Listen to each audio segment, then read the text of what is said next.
As a dermatologist, what is one thing that we wish every patient knew?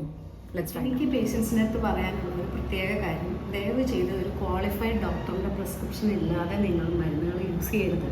നമ്മൾക്ക് സ്ഥിരം face ചെയ്യുന്ന പ്രശ്നമാണ്, എന്തെങ്കിലുമൊക്കെ പരട്ടി അല്ലെങ്കിൽ എന്തെങ്കിലുമൊക്കെ യൂസ് ചെയ്ത്, ചിലപ്പോൾ നെയ്ബറിൻ്റെ മരുന്നാവാം, അല്ലെങ്കിൽ വേറെ ആരെങ്കിലും യൂസ് ചെയ്ത മരുന്നാവാം, അല്ലെങ്കിൽ ഒരു മെഡിക്കൽ ഷോപ്പിൽ പോയി വാങ്ങിച്ച് യൂസ് ചെയ്ത മരുന്നുകളാവാം. അതുകൊണ്ട് നിങ്ങളുടെ ഡയഗ്നോസിസ് എന്താണെന്ന് നമുക്ക് മനസ്സിലാക്കാനും പറ്റില്ല, ട്രീറ്റ് ചെയ്യാനും വളരെ ബുദ്ധിമുട്ടായിരിക്കും. അപ്പോൾ അത് കാരണം പ്ലീസ് ക്വാളിഫൈഡ് ഡോക്ടേഴ്സിൻ്റെ കയ്യിൽ നിന്ന് മാത്രം treatment. Patient requires immediate results. That we can't give immediate results. Everything will take its own time. Sometime 1 week, 1 month, or sometime you may have to take a lifelong treatment. So before starting treatment, you have to discuss with your consultant how long I have to take this treatment, and make sure that you are taking the required time to get the disease better and cured. We don't know it all the time, but don't believe in social media and the Google all the time. When you come to us with hope, we hope to fulfill it all the time.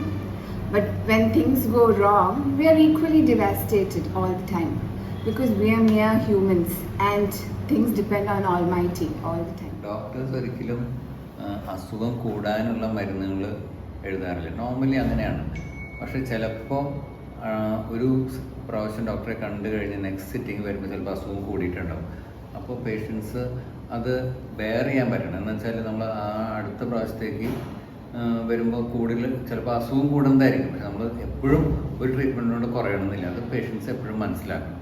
അത് കഴിഞ്ഞ് follow അപ്പിന് വന്നിട്ട് അത് ശരിയാക്കാനുള്ള കാര്യങ്ങൾ പിന്നെ നോക്കണം. As a dermatologist, one thing I wish every patient knew is that just because a product is natural or trending doesn't mean it's good for the skin. Always consult a qualified professional before using some natural DIY or an influencer product. അടുത്ത message, doctor ഇതെന്താണ്? നമ്മൾ dermatologist photo കൊണ്ട് മാത്രമല്ല, പ്രോപ്പറായിട്ടുള്ള history കൊണ്ടുമാണ് പേഷ്യൻറ്റിനെ കൃത്യമായിട്ടുള്ള diagnosis ചെയ്യുന്നത്.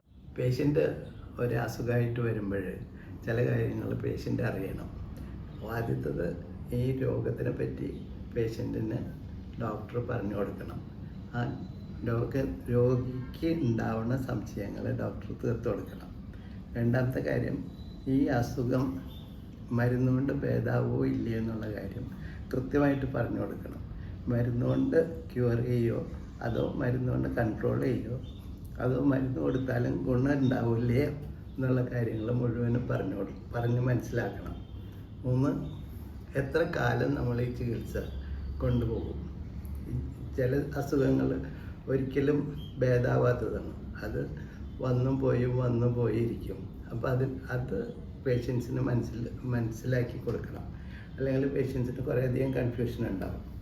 പിന്നെ ഈ അസുഖത്തിൻ്റെ ട്രീറ്റ്മെൻറ്റിനെ പറ്റി ഏകദേശം ഒരു ധാരണ ഉണ്ടാവണം. പല ഓപ്ഷൻസ് ഉണ്ട് ട്രീറ്റ്മെൻറ്റ്.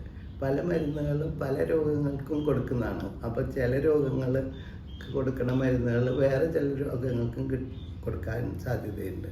അപ്പോൾ അങ്ങനെ വരുമ്പോൾ ഡോക്ടറെ പോയിൻ്റ് ചെയ്യാം ആൾക്കാർ.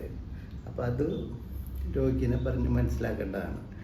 പിന്നെ ഏകദേശം എത്ര ഡ്യൂറേഷൻ ട്രീറ്റ്മെൻറ്റ് ആവശ്യമാണ് എന്നുള്ള കാര്യം തുടക്കത്തിൽ തന്നെ പറയുന്നതാണ് നല്ലത്. പിന്നെ ഏകദേശം എത്ര കോസ്റ്റ് ആവും ഈ ട്രീറ്റ്മെൻറ്റിന്, അതും പറഞ്ഞ് മനസ്സിലാക്കുന്നതാണ് ഒരു കണക്കിന് നല്ലത്. എന്തൊക്കെ പറഞ്ഞാലും ഈ കാര്യങ്ങളെല്ലാം ആദ്യത്തെ ഫസ്റ്റ് വിസിറ്റിൽ പറഞ്ഞ് രോഗിയെ ബോധ്യപ്പെടുത്താൻ എളുപ്പമായിരിക്കില്ല. രോഗി റിസപ്റ്റീവ് ആവില്ല, ഡോക്ടർക്ക് സമയം കുറവുണ്ടാവും. എന്നിരുന്നാലും അത് ഒരു സ്റ്റെപ്പായിട്ട് പറഞ്ഞ് മനസ്സിലാക്കി കൊടുക്കണം.